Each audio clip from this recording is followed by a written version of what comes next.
Thank you for joining us, sir. What we are trying to do for the next 1 year is strategically to focus on election. But our big vision is to see how to engage and inform young Nigerians on the subject of good governance. And that takes me back to what you're doing with your organization. I have read about so many good things that your organization has been doing, but we want to see how to connect Thai Nigeria and young people to your organization while you tell us a little about some of the initiatives you've been able to achieve over the years. Our commitment to this actually is extended up to this level. It's to see how young people can actually be the successor generation that they're expected to actually play the role within the system. And the vacuum that has been created with the absence of young people actually channeling their energy, intellect, and exposure in the right direction. The absence of that is creating a whole gamut of challenge we have within the country. What we've been trying to do basically is to see how we can start the process of engaging the government and people in governance.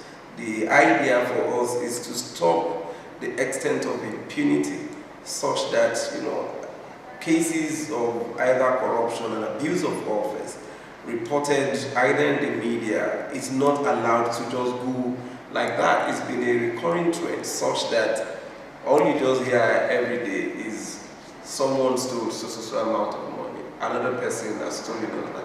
And Nigeria is becoming thick to that. The skin is thicker than you can ever imagine, even in a banana republic. All we do is just to read the papers, read the stories, and then move on to the next thing. We read the next one the next day, and then we just lament and just say, oh, these people again, and oh, these ones have stolen. And it is graduated from mere millions to hundreds of millions to billions, and then even to trillions now. Yeah. And all we just want to do is just lament within ourselves and move on with our lives. Basically, that is the essence of not only corruption. It also boils down to the violent conflicts you can see in some part of the country. It is boiling down to the issue of the social infrastructure that we have a dearth of that across the country. And also, unfortunately, it is eroding the good governance that we're supposed to be transforming from a transiting, democracy to actually a consolidated one. And for us is to start building that army of young people such that we can say, no, impunity must stop.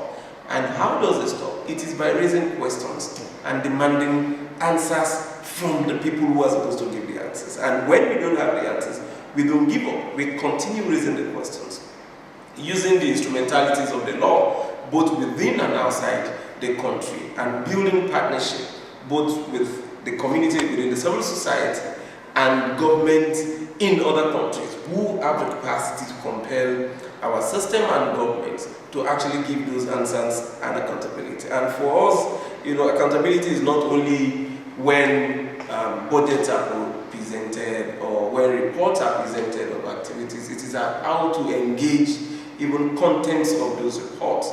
And it is very crucial for us to see to it that we not only get value for money, we can always ensure that we get appropriations that meet our expectations. So it's a function of budgets that are drawn based on the needs of the people, and then also reports that reflect the tangibles that are on ground and not just mere paper concoction of people who were expected to do the thing. So it's going to be very interesting to see young people, using the opportunities of not only the social media, but also their energy, also their intellect, and also their capacity. Because it's very easy for an average young person who is in a university to meet an average of about 5,000 persons within that campus, than for an adult who would meet like 5 people either in the plane or at the airport, but you relate with yourself on a daily basis.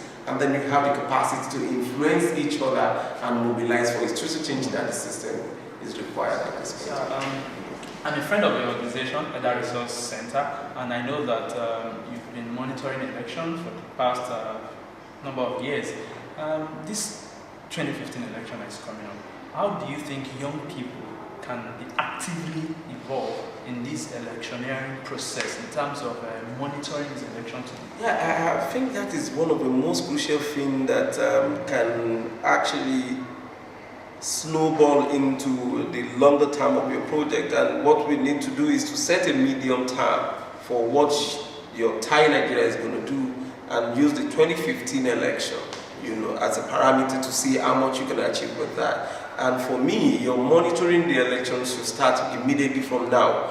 And when I say now, it is to start engaging from a very neutral, unbiased perspective, the political parties and the process they adopt.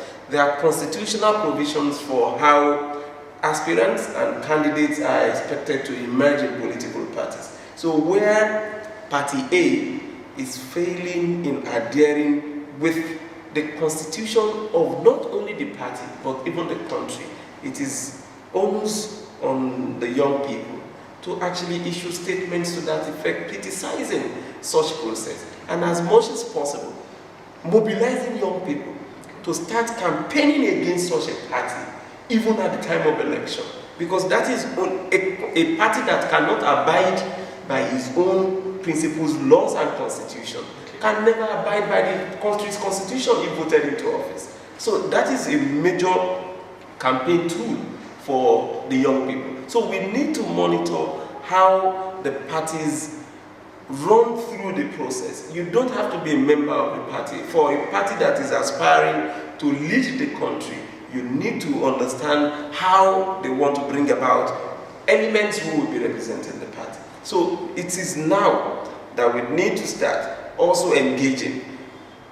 How long is it that the primaries of a party is going to take? If a party is going to run for a presidential election in February 2015 and is delaying its primaries till January 2015, then you raise a credibility question. The credibility question is, how do you then engage the final candidate of the party? For how long does the party want to campaign? So these are critical issues. As the parties are coming out with their proposal, their timetables, and their candidates, you need to start doing profiling of not only the candidate, but also the party, and then drawing influences from what they have done in other places, and then using it as either a campaign for or a campaign against. There's nothing that is wrong for you to campaign for a party.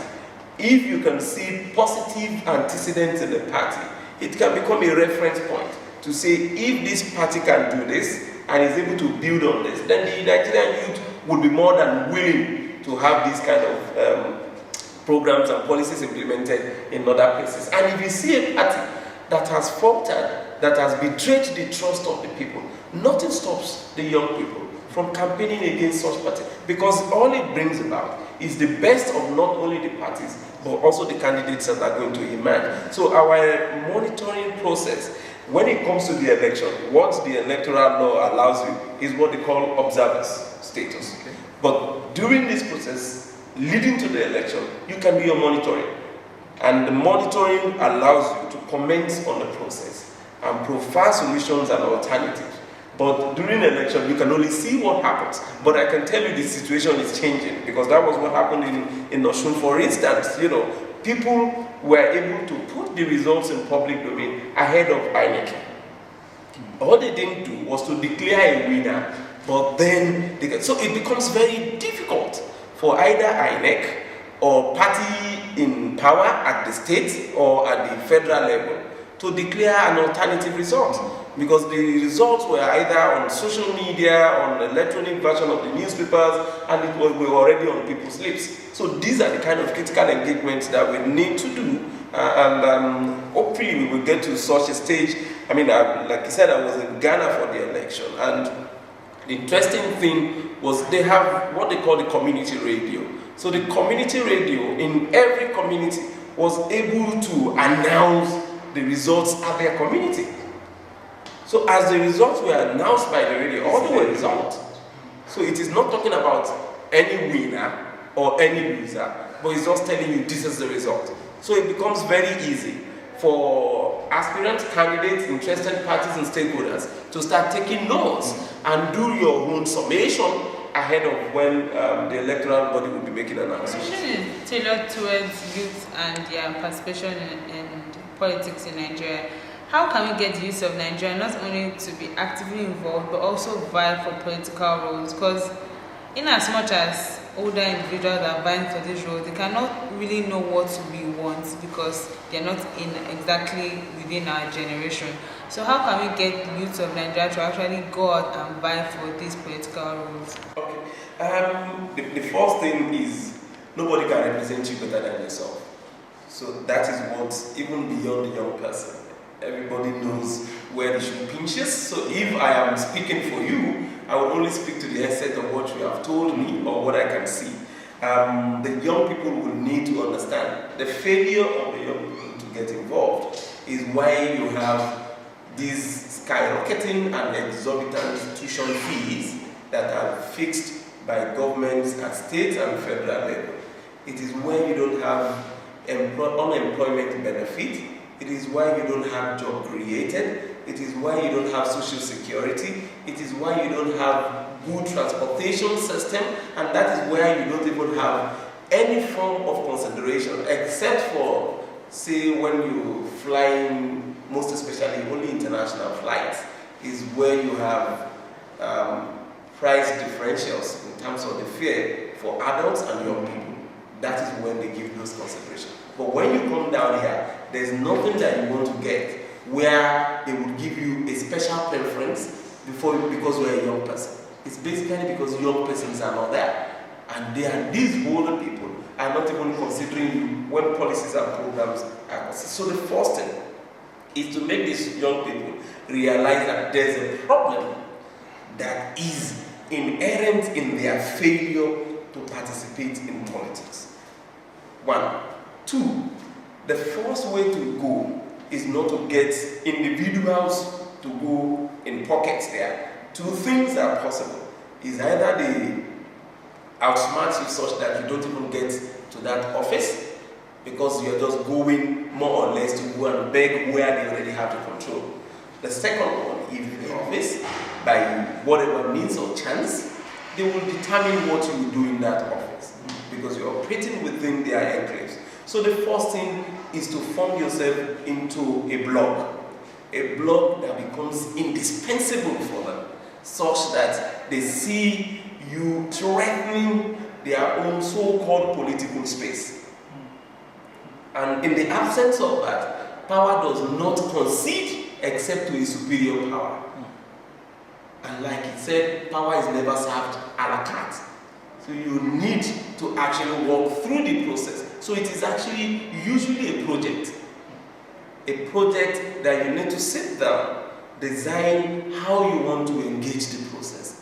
What is you're going to be your achievement, such that even if you lose in an election now into an office, you are able to engage not only the person that gets into that office, but the party that produces the person, that you become an indispensable individual towards next election, that the parties will be the one competing for you to come and join. Not one party now. Several parties will be competing for you to join. And you have the experience with the like of Abraham Adesoya. Abraham Adesoya's membership in the House of Assembly was not as a party of a Action Group.